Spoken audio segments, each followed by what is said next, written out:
గరుడు పుట్టాడు. పుట్టగానే తల్లి వినతకి నమస్కరించాడు. పక్కనే ఉన్న కద్రువుకు కూడా నమస్కారం పెట్టాడు.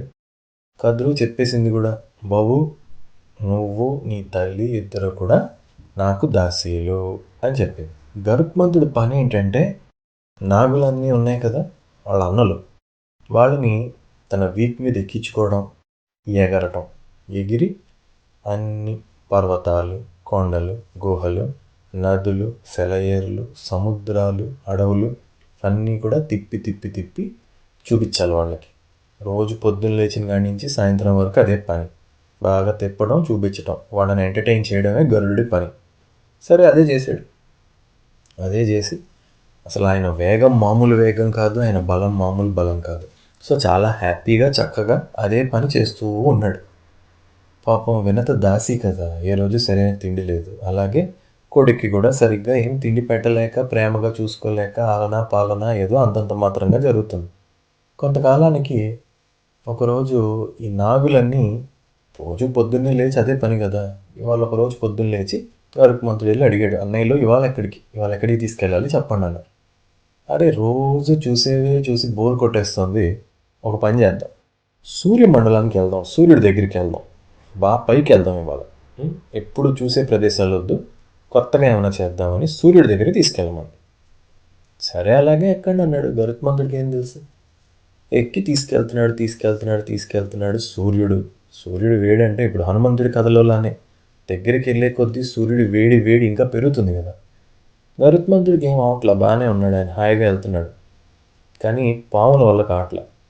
ఆ వేడికి గాలికి తట్టుకోలేక శరీరాలు కూడా మాడిపోయి మూర్ఛ వచ్చింది. కళ్ళు తిరిగి గరుత్మంతుడి పైనుంచి కింద పడిపోతుంటే వేగంగా చూశాడు, వచ్చాడు, పట్టుకుని ఇంటికి తెచ్చాడు, పడుకోబెట్టాడు. సగం కాలిపోయిన శరీరాలతో దెబ్బలు తగిలి మూర్ఛపోయి ఉన్నాయి పాములన్నీ. కద్రువు పరుగున వచ్చింది. ఏమైందిరా బాబు అంటే చెప్పాడు జరిగింది. ఇలా సూర్యుడి దగ్గరికి తీసుకెళ్ళమన్నారమ్మా, చేశాను, తట్టుకోలేక పడిపోయారు, నాకు తెలియదు అన్నాడు. అప్పుడు ఆవిడ వెంటనే ఇంద్రుడిని ప్రార్థించింది. కద్రువ ఇంద్రుడిని ప్రార్థించి, సకల జీవాలకి బలాన్ని ఆరోగ్యాన్ని ఇచ్చే దేవతలు నువ్వు, నా కొడుకులు ఇలా అయిపోయారు, వచ్చి హెల్ప్ చేయమంది. ఆయన్ని బాగా ప్రార్థిస్తే ఆయన వచ్చి వాళ్ళ మీద వర్షాలు కురిపించాడు, వాళ్ళని ఇది చేశాడు, మందులు వేసినట్టు మొత్తానికి మళ్ళీ వాళ్ళందరూ నార్మల్గా ఇలా చేసి వెళ్ళిపోయాడు. కద్రువుకి గరుడుడి మీద చాలా కోపం వచ్చింది. బుద్ధుందా లేదా నీకు, జాగ్రత్త చూసుకోవద్దా అన్నయ్యల్ని, చూడు నువ్వు ఇలా చేయటం వల్ల వాళ్ళు అయిపోయారు అని చెప్పి చీవాట్లు పెట్టి వెళ్ళింది. గరుత్మంతుడికి ఇది నచ్చల. చాలా రోజులుగా ఓర్చుకుంటున్నాడు, ఏంటి సేవలు ఏంటి చూస్తున్నాడు. కానీ ఎప్పుడైతే ఇలా పాపం ఇలా తిట్టిందో ఆయన వల్ల కాల. వాళ్ళ అమ్మ దగ్గరికి వెళ్ళాడు, వినత దగ్గరికి. అమ్మ ఏంటమ్మా అసలు నాకు ఒకటి అర్థం కాదు, నాకు ఎంత బలం ఉందో తెలుసా అసలు, నా ముక్కుతో కొడితే కొండలు ఇరిగిపోతున్నాయి, పిండి అయిపోతున్నాయి రాళ్ళు, పెద్ద పెద్ద రాళ్ళు, నా రెక్కల గాలికి చెట్లు కూలిపోతాయి. అసలు నేను వెళ్ళే వేగం ఇలాంటి వేగం కాదు, ఇంత బలం ఉంది నాకు.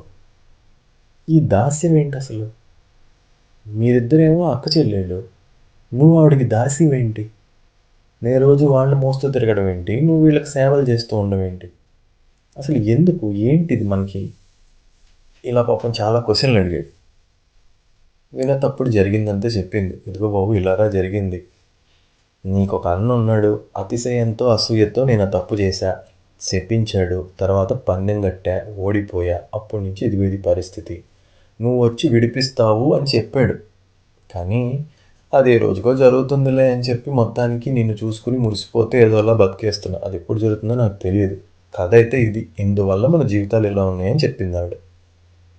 గరుత్మంతుడు ఉత్సాహం కదా, ఆయన ఆగలేడు. ఓహో నేను వచ్చి నేను విడిపిస్తానని చెప్పాడా, సరే నేను వచ్చా కదా విడిపించేస్తా. ఎక్కడికి వెళ్ళాడు, న్యాచురల్గా అన్నయ్యల దగ్గరికి వెళ్ళాడు. మరుసటి రోజు పొద్దున్నే అన్నయ్యల దగ్గరికి వెళ్తాడు కదా, వెళ్ళి అన్న ఇలాగా మా అమ్మ నాకు ఈ విషయం చెప్పింది, నేను మీకు దాసీలు అంట కదా, మా దాస్యం పోయేలాగా ఏం చేయాలో చెప్పండి, నా దాస్యం పోవాలంటే ఏం కావాలో చెప్పండి, అది బదులుగా ఇచ్చేసి నేను ఫ్రీ అయిపోతాం, వేరే మార్గం ఏమైనా ఉందా, అలాంటిది ఏమైనా ఉంటే చెప్పండి అన్నారు. వాళ్ళు ఆలోచించారు. సరే వీడు ఎంతలో అడుగుతున్నాడు కదా, సరేరా ఒక పని చేయితే, ఇంద్రుడి దగ్గర అమృతం ఉంటుంది, అమృతం తాగితే అమరత్వం వస్తుంది. మొన్న మేము అది లేకే కదా సూర్యుడు వేడికి మాడిపోయాం. నువ్వు పంచి ఆ అమృతాన్ని మాకు తెచ్చు. నిన్ను మీ అమ్మని దాస్యం నుంచి విముక్తి, నీ ఫ్రీడమ్ నువ్వు తీసేసుకో, మీరు దాస్యం నుంచి విముక్తులైపోండి దాస్యం నుంచి అన్నాడు.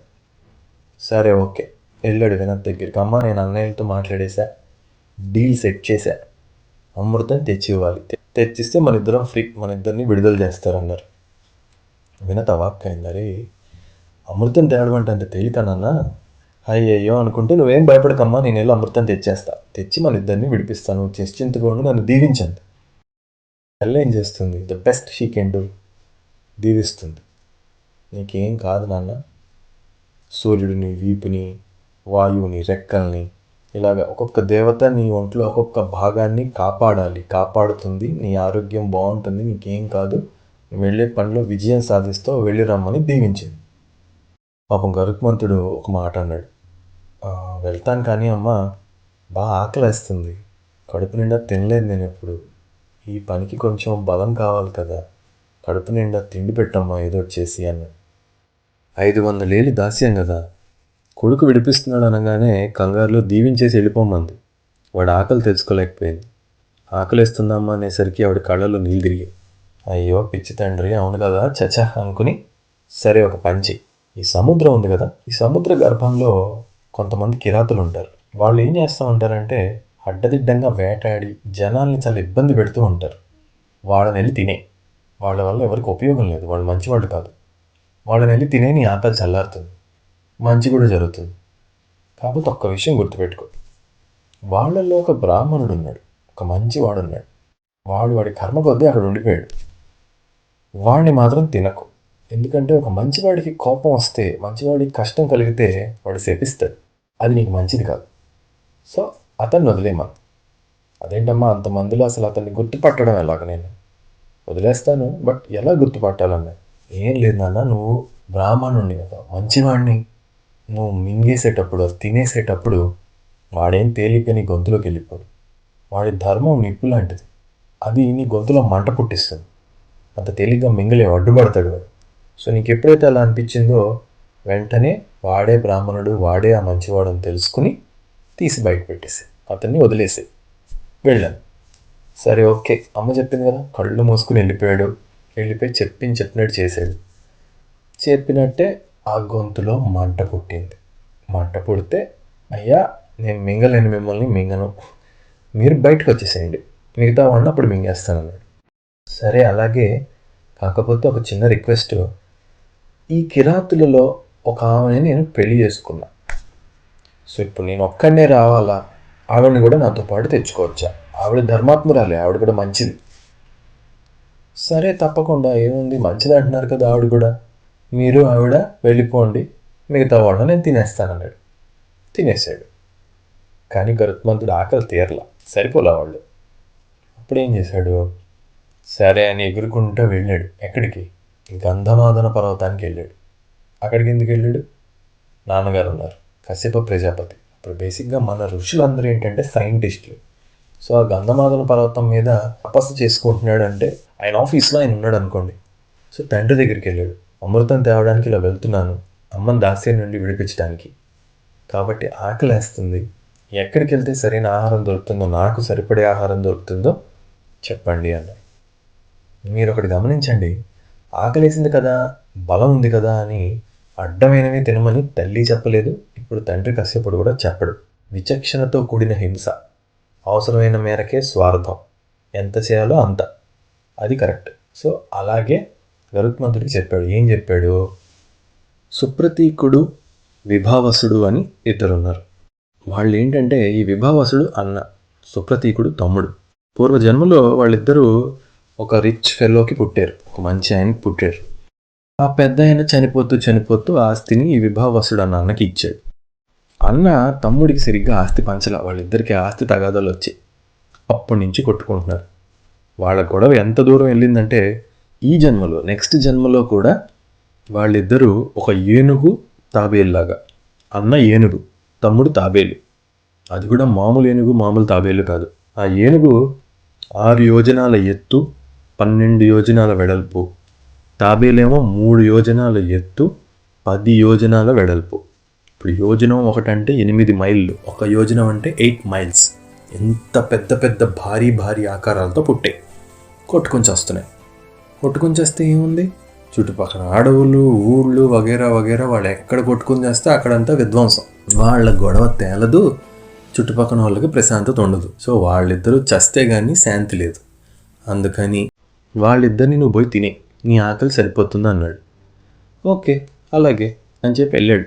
వెళ్ళి వాళ్ళిద్దరిని చూశాడు. అక్కడ వాళ్ళు ఎక్కడైతే ఉన్నారని డీటెయిల్స్, ఐడెంటిఫికేషన్, లొకేషన్ చెప్పాడు. అక్కడికి వెళ్ళి ఒక చేత్తో ఏనుగుని, ఒక చేత్తో ఆ తాబేల్ని, రెండింటిని అలా పట్టుకొని వెళ్ళాడు.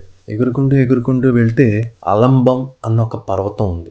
ఆ పర్వతం మీద రోహిణం అని ఒక పెద్ద చెట్టు ఉంది. మరి ఎగురుకుంటూ వెళ్ళి ఎక్కడో అక్కడ వాలి తినాలి కదా, ఎగురుతూ తినలేడు కదా. సో ఒక చోట వాలాలి. ఎక్కడబ్బా అని వెళ్తూ ఉంటే అలంబం అన్న పర్వతం ఉంది. దాని మీద రోహిణం అనే చెట్టు ఉంది. పెద్ద చెట్టు. ఆ చెట్టు ఎంత పెద్దది, 100 యోజనాలు అంత పెద్ద చెట్టు. 100 యోజనాల విస్తారం ఉన్న చెట్టు అది. దాని మీద వాలేడు. అంత పెద్ద కొమ్మ కూడా ఈ గరుత్మంతుడిని, ఈ ఏనుగు తాబేలు బరువుని మోయలేకపోయింది. వాలంగానే పట పట పట పట ఇరిగిపోయింది. కరెక్ట్గా ఈయన అదృష్టానికి పడిపోయేటప్పుడు చూసుకున్నాడు. ఏమని, ఆ చెట్టు కొమ్మకి తల్లకిందులుగా వేలాడుతూ కొంతమంది ఋషులు తపస్సు చేసుకుంటున్నారు. వాళ్ళని వాలకిల్యులు అంటారు. వాళ్ళు ఏంటంటే సూర్యుడి లైట్, సన్లైట్ ఉంటుంది కదా, కేవలం ఆ సూర్యుడి వెలుతురు నుంచి వచ్చే శక్తిని భోజనంగా చేసి తపస్సు చేసుకుంటున్నారు. సో వాళ్ళని చూసి అరే ఈ కొమ్మ పడిపోతే ఇప్పుడు వాళ్ళకి ఇబ్బంది అవుతుందని ముక్కుతో కొమ్మను పట్టుకున్నాడు. సో ఇరుక్కుపోయాడు ఒక రకంగా, అన్ని రకాలుగా. ఏం చేయాలో తెలియట్లా. ఏముంది, మళ్ళీ అదే తండ్రి ఉన్న గంధమాదన పర్వతం దగ్గరికే వెళ్ళి, నాన్న ఈ కొమ్మల్ని ఎక్కడ పెట్టాలి, ఇక్కడేమో ఇలాగున్నారు ఋషులు, ఏం చేయాలి ఇప్పుడు నాకు తోచట్లేదంటే, అప్పుడు కశ్యప ప్రజాపతి ఆ ఋషుల్ని ప్రార్థించాడు. అయ్యా మీరేమనుకోవద్దు, నా కొడుక్కి ఇలాగ అవసరం వచ్చింది, మీరేం అనుకోకుండా చెట్టు కొమ్మ నుంచి వెళ్ళిపోండి, వేరే చోటుకి వెళ్ళిపోయి మీరు తపస్సు చేసుకోండి, వెరీ సారీ మీరు వెళ్ళిపోండి అన్నారు. వాళ్ళు సరే ఓకే ఏముందిలే అని వెళ్ళిపోయారు. వెళ్ళిపోతే అప్పుడు కూడా జస్ట్ అలా వదిలేదు ఆ కొమ్మని. తల్లి చెప్పింది ఏమని, సముద్ర గర్భంలో కొంతమంది వీళ్ళు ఉంటారా, అందులో ఓ బ్రాహ్మణుడు ఉంటారు మంచోడు, వాడిని ఏం చేయగలదు కదా. అందుకని అప్పుడు గరుడు అదే తల్లి ఏం చెప్తే అదే ఇన్పుట్. మీరు ఆలోచించండి, గరుత్మంతుడికి తల్లి తప్ప వేరే ప్రపంచం తెలియదు. చిన్నవాడు, it's a very young fellow. So అమ్మ చెప్పిన ఇన్పుట్ ఆధారంగానే అప్పుడు తండ్రిని అడిగాడు, నాన్న ఈ కొమ్మని ఎవరు, ఏ మంచివాడు, ధర్మాత్ములు ఎవరు లేని చోట పడేయాలి, అలాంటి చోట ఎక్కడుందో చెప్పండి, ఈ కొమ్మని అక్కడ పడేస్తా అంటే తండ్రి సరే హిమాలయాల దగ్గర నిష్పురుషం అనే ఒక కొండ ఉంది, దాని మీద తీసుకెళ్ళి పడి 1,00,000 ఆమడల దూరం అది ఇక్కడికి, అంటే ఆయన ఉన్న గంధమాదన పర్వతానికి హిమాలయాలు అంత దూరం, 1,00,000 ఆమడల దూరం. అక్కడికి ఎగురుకుంటూ వెళ్ళి అక్కడ పడేసి ఆ కొండ మీదే వాలి హాయిగా భోంచేసే అన్నాడు. ఎంతసేపు, గవ్వ వెళ్ళిపోయాడు. అక్కడికి వెళ్ళిపోయి ఆ కొమ్మను అక్కడ వదిలేసి హాయిగా వాటి రెండింటిని కడుపు నిండా తిన్నాడు. ఇప్పుడు ఇంజన్లో ఫ్యూయల్ రెడీ. ఇప్పుడు అసలు పని మీద వెళ్ళాలి. పూర్తి బలాన్ని పుంజుకున్న గరుత్మంతుడు స్వర్గలోకానికి వెళ్ళి అమృతాన్ని ఎలా సంపాదించాడు, ఆ ఎపిసోడ్ చివరికి సాధించాడా లేదా, తల్లిని విడిపించుకున్నాడా లేదా, అది ఎలా జరిగింది నెక్స్ట్ ఎపిసోడ్లో చూద్దాం.